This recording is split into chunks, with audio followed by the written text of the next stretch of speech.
He wasn't trying to be brave that morning. He was trying to solve something everyone else had accepted as unchangeable. And that quiet refusal to follow the rules would decide who lived and who didn't. At 0700 hours, while mechanics prepared dozens of P-47s for another escort mission into Germany, most pilots were thinking about survival in the usual way. Stay close, turn fast, react quicker than the enemy. But one man stood there looking at the same aircraft and seeing a completely different problem. The bombers they were protecting had been falling in numbers no one could ignore, and every report pointed to the same conclusion. Their fighters simply couldn't compete the way the war demanded. Yet what he questioned wasn't the enemy, or even the machine, but the method everyone trusted. And within hours, he would gamble everything on a decision that didn't look like courage at all. If you think you've heard everything about air combat in World War II, this story is about to prove otherwise. Weeks earlier, before anyone considered changing tactics, Rewrote Zemke had already been working through a different kind of problem, one that didn't start in the sky, but in the numbers most pilots ignored.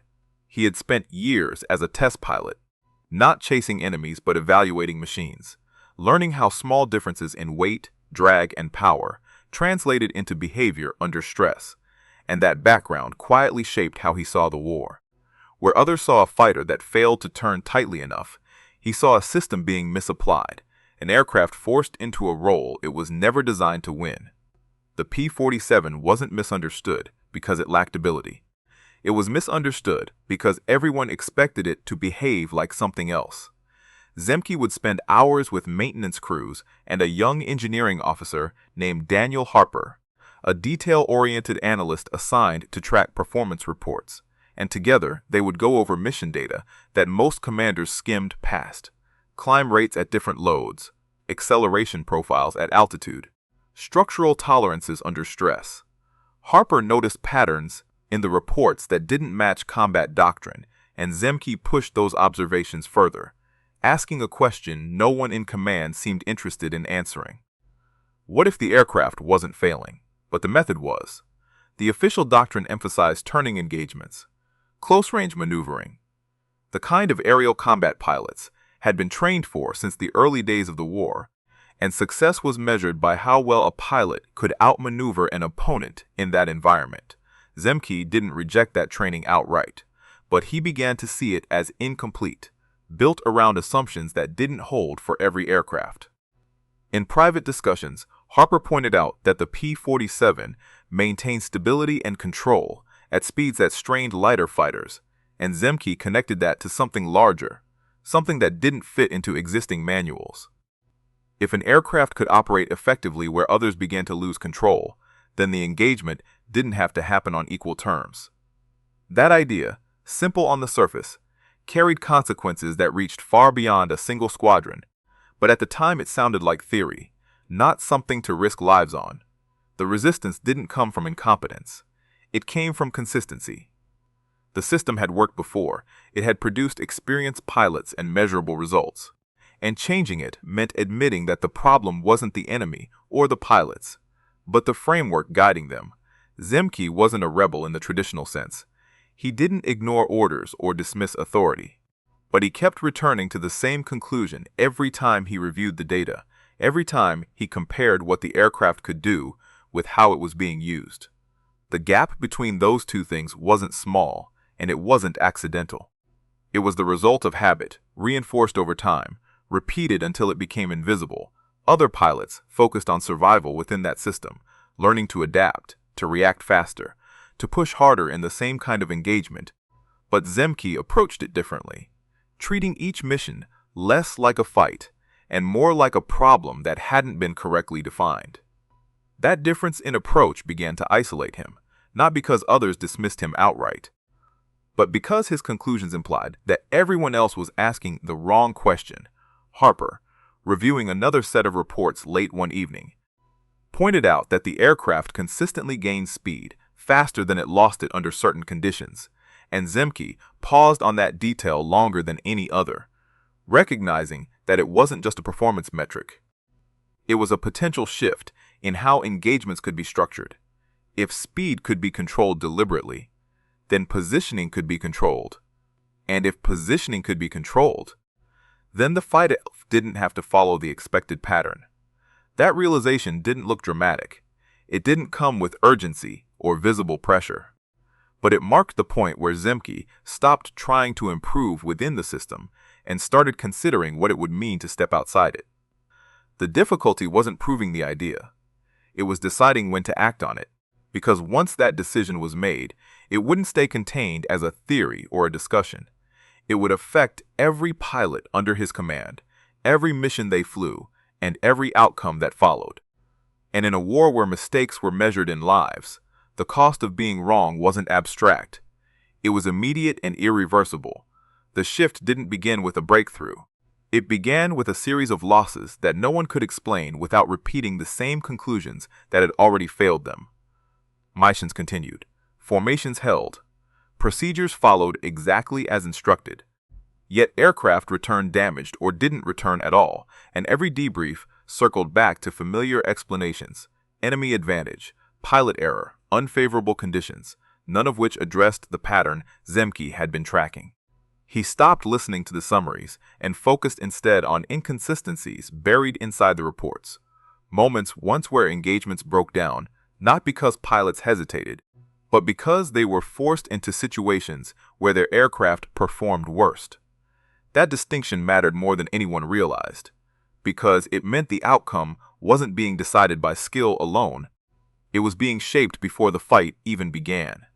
Zemke brought these observations forward during briefings, not as complaints but as questions, asking why their fighters were consistently entering engagements that neutralized their strengths, and the responses he received were measured, reasonable, and completely resistant to change. Doctrine wasn't designed to be flexible. It was designed to be reliable, and the idea of abandoning established methods in the middle of an active campaign was seen as unnecessary risk. What Zemke was proposing didn't sound like refinement. It sounded like rejection. And that made it difficult for others to accept even when the evidence was in front of them. Harper supported the analysis with compiled data, pointing out that pilots who disengaged earlier and avoided prolonged maneuvering tended to survive at higher rates, but those cases were treated as exceptions rather than indicators. The system favored consistency over adaptation, even when consistency produced predictable losses. Zemke recognized that waiting for approval would only reinforce the same cycle, so he reframed the problem in practical terms. Not as a theoretical argument, but as a decision about how his own group would operate within the limits of their assignments. He didn't announce a new doctrine. He adjusted expectations, instructing pilots to prioritize positioning over proximity, to avoid engagements that forced them into slow maneuvering, and to think about encounters as sequences rather than continuous fights. The language was careful, almost understated, but the implication was clear. They were no longer going to fight the way they had been trained to fight. The resistance this time didn't come from command. It came from within the group itself, from experienced pilots who had built their instincts around close-range combat and saw these changes as hesitation rather than strategy. Zemke addressed that directly, not by arguing against their experience, but by redefining what success meant under these conditions, emphasizing that survival and mission effectiveness were tied to controlling when and how engagements occurred, not to staying in them longer. Harper's role became more visible as he translated performance data into practical guidelines, helping pilots understand why certain behaviors increased their chances of returning. And gradually the conversation shifted from skepticism to cautious testing. The turning point wasn't a dramatic confrontation. It was a quiet agreement to try something different on the next mission, to apply these adjustments in real conditions and observe the results. That decision, small in appearance, carried weight far beyond the immediate outcome, because it introduced a new variable into a system that depended on uniformity. If it worked, it would challenge assumptions that had gone unquestioned for years, and if it failed, it would reinforce them even more strongly. Zemke understood that the risk wasn't just operational, it was conceptual, because once the idea was tested, it couldn't be contained or ignored. It would either expose a flaw in the system or confirm it, and in either case, the consequences would extend beyond a single mission or a single group. The morning they chose to act did not feel like the beginning of a new tactic. It felt like a controlled risk that no one could fully measure until it was already in motion. At RAF Halesworth, before takeoff, the briefing was shorter than usual, not because there was less to explain, but because too much detail would have exposed how much uncertainty was involved. Zemke outlined the plan in simple terms, focusing on positioning, timing, and restraint, avoiding language that would trigger immediate resistance. Yet every pilot in the room understood that what they were about to do would break from everything they had practiced.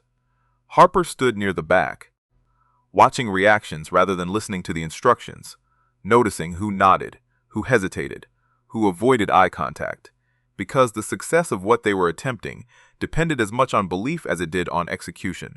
Once airborne, the formation climbed higher than standard escort patterns required, creating separation not just in altitude but in intent. And that separation introduced a new kind of tension, one that didn't come from the enemy but from the absence of familiar structure. Pilots were used to staying close to the bombers, reacting to threats as they appeared, but now they were being asked to wait, to observe, to delay engagement until conditions aligned with a plan that had never been tested under real pressure. The distance from the bombers felt wrong to many of them, like abandoning the very thing they were supposed to protect, and that discomfort lingered as they reached their assigned position. Zemke monitored spacing and speed carefully, adjusting small details through radio calls that sounded routine but were calculated to maintain a specific advantage that only he and Harper fully understood. Below them, the bomber stream continued forward, predictable, visible, exactly where enemy fighters expected it to be, and that predictability was part of the design, not something to be corrected. The German formations began to assemble ahead, positioning for an intercept that followed their own established doctrine, and for a brief moment, everything aligned with what both sides anticipated, except for one element that remained unseen. Zemke delayed the order longer than some of his pilots were comfortable with, allowing the opposing formation to commit fully to their approach. And in that delay lay the entire weight of his decision, because once the moment passed, there would be no second chance to apply the idea as intended. When the command finally came, it wasn't dramatic, just a shift in direction and intent, and the formation responded, not by turning into a prolonged engagement, but by converting their position into motion in a way that avoided the patterns their opponents expected. The first pass was fast and controlled, not designed to initiate a fight, but to disrupt one before it could stabilize. And pilots who followed the instructions found themselves exiting the engagement before it could trap them in the slower maneuvering they had been trained to expect. Some hesitated, instinct pulling them toward familiar behavior, but those who stayed with the plan noticed something different, not just in what they were doing, but in what they were avoiding. The absence of extended turning engagements changed the rhythm of the encounter, shortening exposure, reducing vulnerability, and creating space to reset rather than react continuously. Harper, listening to fragmented radio calls, began noting how quickly pilots were able to reposition after each pass, something that had rarely been possible under previous methods, and that single observation carried implications that extended far beyond the immediate encounter. The engagement unfolded in segments rather than a continuous struggle, each action followed by separation, each separation preserving options for what came next. And while the outcome was still uncertain in those moments, the structure of the fight had already changed. When the German formation began to break apart, it wasn't because they had been overwhelmed in a traditional sense, but because they were no longer operating within a predictable pattern. And that disruption forced individual decisions that the new approach was better suited to exploit. Pilots who maintained discipline found themselves less entangled, less exposed, and more in control of when to engage again. And that control, subtle at first, began to redefine what success looked like. By the time the engagement ended, the results were clear enough to be noticed, but not yet understood in full. And as the formation regrouped, the significance of what had happened remained unsettled, not because it lacked impact, but because it challenged too many assumptions at once. What followed did not look like a revolution. It looked like a pattern that refused to disappear, and that made it harder for the system to ignore. In the days after that first mission, reports came in with a consistency that didn't match expectations. Bomber formations were returning with fewer losses, engagements were shorter, and pilots described encounters that felt controlled rather than reactive. Yet, none of this fit neatly into existing categories.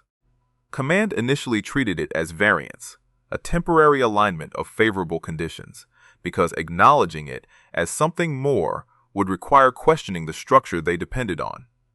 Zemke didn't argue for recognition. He continued applying the same approach, refining small details with each mission, adjusting timing, spacing, and altitude relationships based on what the previous outcomes revealed, and Harper kept documenting those changes, building a record that showed not isolated success, but a repeatable pattern. The effect began to extend beyond their group in ways that were subtle at first. Bomber crews started reporting fewer direct attacks during critical phases of their missions, not because the enemy had withdrawn, but because their formations were being disrupted before they could commit, and that shift altered how entire operations unfolded. Still, skepticism remained, especially from other fighter groups who attempted to replicate parts of the method without fully understanding the underlying logic, treating it as a sequence of actions rather than a system of decisions. And when their results didn't match, it reinforced the belief that Zemke's outcomes were situational rather than structural. The tension increased when a major mission resulted in heavy bomber losses despite escort presence, and critics pointed to it as evidence that no adjustment could overcome the scale of the threat, using that moment to argue that established doctrine, even with its limitations, was still the safest framework available. Zemke didn't dismiss that outcome. He analyzed it, identifying where the conditions prevented his approach from being applied as intended. And that distinction mattered, because it showed that the method wasn't universally dominant. It was conditionally effective, dependent on maintaining certain advantages that could be disrupted. Harper's analysis highlighted how deviations from the planned structure reduced the effectiveness of their engagements, not because the pilots performed poorly, but because the sequence of decisions that created control had been broken, and that insight reframed the discussion from whether the idea worked to win and how it could work. Meanwhile, within Zemke's own group, confidence grew not from a single decisive victory, but from repeated confirmation that their survival rates improved when they adhered to the new approach, and that internal shift began to change behavior at a deeper level. Pilots started thinking less about reacting to threats and more about shaping encounters before they fully developed. That change in mindset was the beginning of the broader domino effect, because it didn't require formal adoption to spread. It required observation, and other units began to notice that something was different about how these engagements unfolded. Reports circulated informally. Conversations between pilots from different groups carried fragments of the idea, and slowly the focus shifted from questioning whether Zemke was right to understanding why his results kept repeating. The system resisted that shift not through opposition, but through inertia, relying on existing training structures that couldn't easily incorporate a method built around flexibility and timing rather than fixed procedures. Yet each mission added another data point that aligned with the same conclusion, and over time, the accumulation of those points began to outweigh the arguments against them. What started as a single decision within one group had begun to influence how others interpreted their own experiences, and without a formal directive, the logic behind that decision was already moving beyond its original context, altering expectations in ways that could not be reversed simply by ignoring them. The change became unavoidable when results began to scale beyond the group that created them, because once multiple units started encountering the same pattern, the explanation could no longer be dismissed as coincidence. By early 1944, missions were growing larger, deeper, and more complex, requiring coordination across multiple fighter groups that did not share the same assumptions, and that difference exposed a new kind of tension inside the system. Some units still follow traditional engagement methods, staying close, reacting late, committing to prolonged encounters, while others had started experimenting with variations of Zemke's approach, not because they were ordered to, but because they had seen enough to question their own outcomes. This created an uneven structure where the same mission could produce entirely different results depending on how each group interpreted its role, and that inconsistency forced command to confront something it had been able to avoid before. Zemke was called to explain his methods, not in a setting designed for innovation, but in one designed for standardization, where the expectation was to translate individual success into repeatable instruction. He didn't present it as a tactic to copy, he described it as a sequence of decisions, shaped by the aircraft's characteristics, emphasizing that the key was not what pilots did, but when they chose to do it, and why.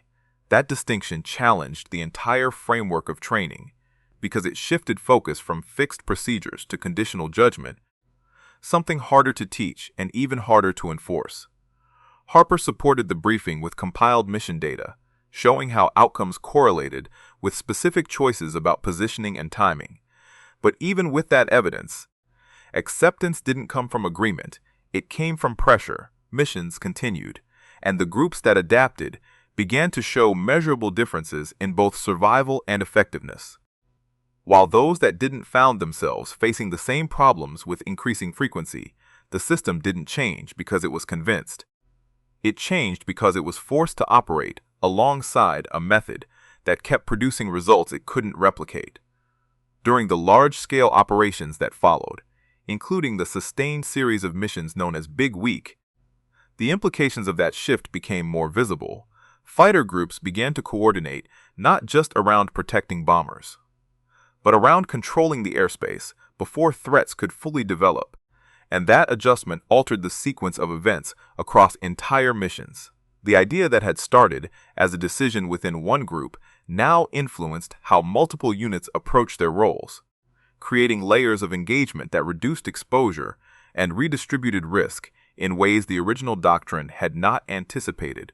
When long-range escort missions extended deeper into enemy territory, including the unprecedented reach toward Berlin, the importance of that shift became even clearer, because the margin for error decreased while the cost of failure increased. Pilots operating under the newer approach were not relying on superior maneuvering, they were relying on maintaining control over when encounters occurred, preserving options rather than exhausting them. And that mindset allowed them to operate effectively, even under conditions that would have previously led to heavy losses.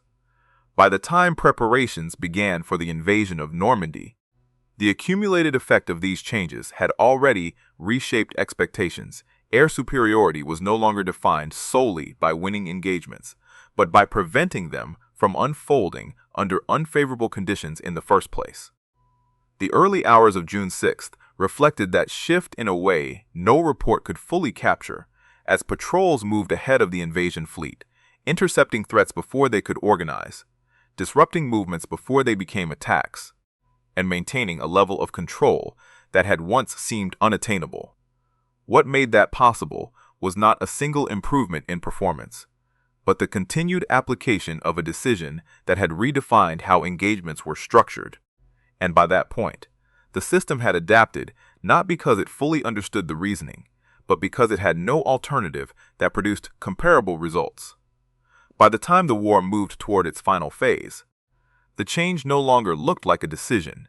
It looked like something that had always been there, as if the system had quietly rewritten its own memory to accommodate it. The 56th Fighter Group continued operating with the same aircraft, the same limitations, and yet their results stood apart, not because they had better equipment, but because they no longer depended on the assumptions that had once defined success.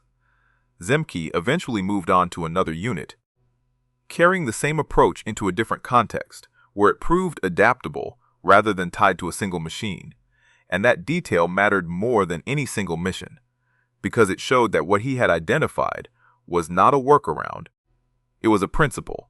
Back in his former group, the method continued without him, not as an order but as a shared understanding.